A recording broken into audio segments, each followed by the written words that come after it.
Welcome to Nasdaq Trade Talks. I'm Jill Malandrino, global markets reporter at Nasdaq.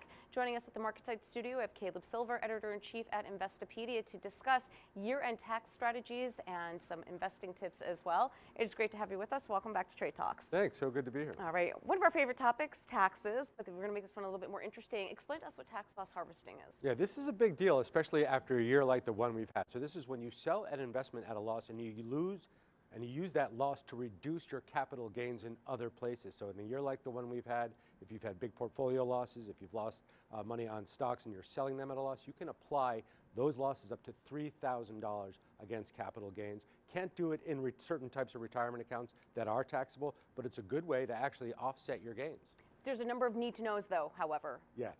You can't, as I said, do it in 401ks. You can't do it in your IRA because you can't deduct those losses generated in tax-deferred accounts. But you also have to think about whether these are short-term losses or long-term losses. Typically, you want to apply the short-term losses against the short-term gains, the short-term gains against the long-term losses. So you have to be careful about how you do it and do it strategically, but it can offset some of your gains. Right, and of course we need to know our IRS forms. Yeah, and they're easy to find if you just look them up. The IRS has a pretty good list of them, but anybody will tell you this. So you have to know your forms, and if you're going to deduct your stock market losses, you got to use that form 8949 and Schedule D on your tax return. You notice on your tax returns now, one of the first questions they ask you, did you buy or sell any cryptocurrency? Well, you do this for stocks and other assets as well, and you have to calculate those short-term losses against those gains on Part 1 of Form 8949. You can also have your tax preparer do this for you. You can do it through some of the tax preparing softwares. It's not as hard as it sounds, but you do have to do it if you want to take those losses. And what's our last thing on the list of the need-to-knows? Yeah, you have to,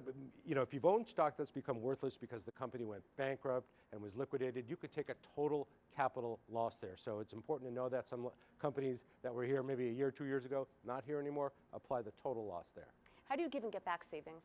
Yeah, well, it's important. It's a great time now to give if you've had some losses, but it's always a good time to give. There are different rules now for charitable giving than there were a couple of years ago. Those 2020 COVID charitable giving rules, those have now reverted back to 2019. So that's up to 30% of your adjusted gross income if you want to take charitable losses, but you can give stock and you can give stock that you've sold at a loss and give that to offset your gains as well. And of course, you want to be careful of what and when to buy. Yeah, know when to hold them, know when to pull them, and you don't always want to buy a mutual fund towards the end of the year because some of them may give capital gains distributions that you could be tax liable for in that year. So watch out if you're thinking about buying a mutual fund or if you're thinking about buying an index fund, find out when they're giving that distribution out so you don't get caught up in the taxes for a fund you really didn't own for most of the year. All right, Caleb, appreciate the insight as always. Thanks for joining us on Trade Talks. I'm Jill Malandrino, global markets reporter at Nasdaq.